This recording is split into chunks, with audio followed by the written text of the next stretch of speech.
बाल काटना नाई का धर्म नहीं धंधा है। चमड़े की सिलाई करना मोची का धर्म नहीं धंधा है। इसी तरह पूजा पाठ करना या करवाना ब्राह्मण का धर्म नहीं धंधा है। 19वीं शताब्दी के महान समाज सुधारकों में ज्योतिबा फुले का स्थान बेहद खास है। उन्होंने सामाजिक क्रांति की ऐसी अलख जगाई कि ब्राह्मणवादी वर्ण व्यवस्था की चूल हिल गई। उनका मानना था कि समाज में धर्म पर निर्भरता के कारण किसी भी प्रकार का सुधार तब तक नहीं हो सकता जब तक धर्म में सुधार ना किया जाए। आइए आपको उनके 20 महान विचार बताते हैं जो ब्राह्मणवाद की बखिया उधेड़ देते हैं। ब्राह्मण दावा करते हैं कि वो ब्रह्मा के मुख से पैदा हुए, तो क्या ब्रह्मा के मुख में गर्भ ठहरा था? क्या महावारी भी ब्रह्मा के मुख में आई थी? और अगर जन्म दिया तो ब्रह्मा ने शिशु को स्तनपान कैसे कराया?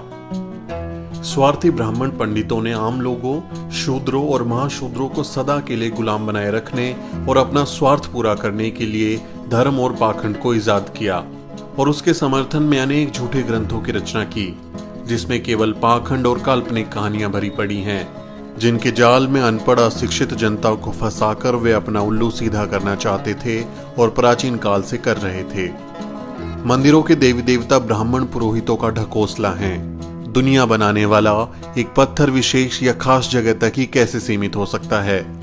जिस पत्थर से सड़क और मकान वगैरह बनाया जाता है उसमें देवता कैसे हो सकते हैं? अगर पत्थर में मंत्रों के जरिए देवता आ सकते हैं, तब तो मंत्रों के जरिए मुर्दों को भी जिंदा किया जा सकता है। अगर सबको बनाने वाला एक है और उसने सभी चीजों को सबके लिए बनाया है, तो फिर धर्म अनेक कैसे हो सकते हैं? जाति प्रथा धर्म नहीं है, बल्कि ये ब्राह्मणों की अन्य लोगों को नीच मानने की प्रवृत्ति है। किसी व्यक्ति द्वारा गुजारा करने के लिए किया गया कर्म उसका धंधा है, न कि धर्म। किसी भी व्यक्ति को सामाजिक समानता, राजनीतिक भागीदारी, धार्मिक आर्थिक स्वतंत्रता और पढ़ने लिखने से वंचित करना और उनका शारीरिक और मानसिक रूप से धर्म के आधार पर शोषण करना या शोषण को धर्म मानना क्रूरता और निर्दयता है। धर्म वो है जो समाज के हित में हो, समाज के कल्याण के लिए हो। जो धर्म समाज के हित में नहीं, वो धर्म नहीं है। मातंग आर्यों में जांचते ही खूने एक एक ही आत्मा जान दोनों में। दोनों समान सब खाते पीते इच्छा भी भोगते एक समान। मातंग आर्य दोनों शोभा मानव की, दोनों का आचरण एक जैसा। पूछता हूं सब हुए कैसे नीच, आर्य क्यों उच्च। सभी व्यक्ति चाहे वो स्त्री हो या पुरुष जन्म से समान होते हैं, इसलिए उनके साथ किसी प्रकार का भेदभाव का व्यवहार मानवता और नैतिकता के खिलाफ है। समाज के विकास के लिए जरूरी है कि समाज का संगठन ऐसा हो कि उसके सभी सदस्यों को स्वतंत्रता और समानता के अधिकार मिले और उनके बीच भाईचारा हो। स्वतंत्रता और अवसर की समानता हर मनुष्य की बुनियादी आवश्यकता है। स्वतंत्रता के अभाव में किसी भी मनुष्य के व्यक्तित्व का संपूर्ण विकास नहीं हो सकता। मानवता सर्वश्रेष्ठ है। जात पात, वर्ण भेद और ऊंच नीच की दीवारें सब ब्राह्मणों की देन है, जो उन्होंने अपने लाभ के लिए खड़ी की हैं। विभिन्न प्रकार के कर्मकांड, धार्मिक अनुष्ठान भोली भाली जनता को लूटने के लिए बनाए गए हैं। ये एक पुश्तैनी धार्मिक लूट है। जाति और धर्म का भ्रमजाल अन्याय और शोषण की प्रक्रिया को बनाए रखने के लिए फैलाया गया है। धनी किसान की शादी में उनके रिश्तेदारों और बारातियों की अनदेखी कर ब्राह्मण दक्षिणा के लिए इतनी हड़बड़ी मचाते हैं कि वर वधू के पिताओं को रिश्तेदारों का स्वागत करने का मौका भी नहीं मिलता। ऐसे निर्लज्ज भिखारी किसी दूसरे देश या जाति में मिलेंगे?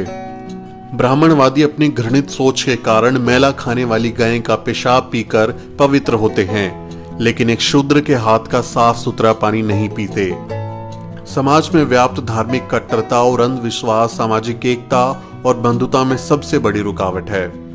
जब तक समाज में प्रचलित वर्ण धर्म और जाति प्रथा का उन्मूलन नहीं किया जाता और समाज का संगठन समानता के आधार पर नहीं किया जाता, तब तक सामाजिक एकता नहीं हो सकती और एकता के अभाव में समाज या देश का संपूर्ण विकास नहीं हो सकता। अगर ब्राह्मण विद्वानों को सही में सभी लोगों में एकता स्थापित करने और देश के उत्थान की चिंता है, तो सबसे पहले उन्हें वर्ण धर्म को जल समाधि दे देनी चाहिए और सभी के साथ समानता का व्यवहार करना चाहिए। तभी समाज में वास्तविक एकता स्थापित की जा सकती है और देश का उत्थान हो सकता है।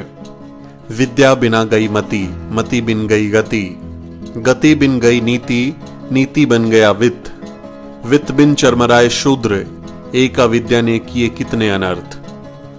राष्ट्रपिता ज्योतिबा फुले और क्रांति ज्योति माता सावित्रीबाई फुले के ये विचार बहुजन समाज को हमेशा प्रेरणा देते रहेंगे। दोस्तों, द न्यूज़ बीट के YouTube चैनल को जरूर सब्सक्राइब करें और घंटी का बटन दबाएं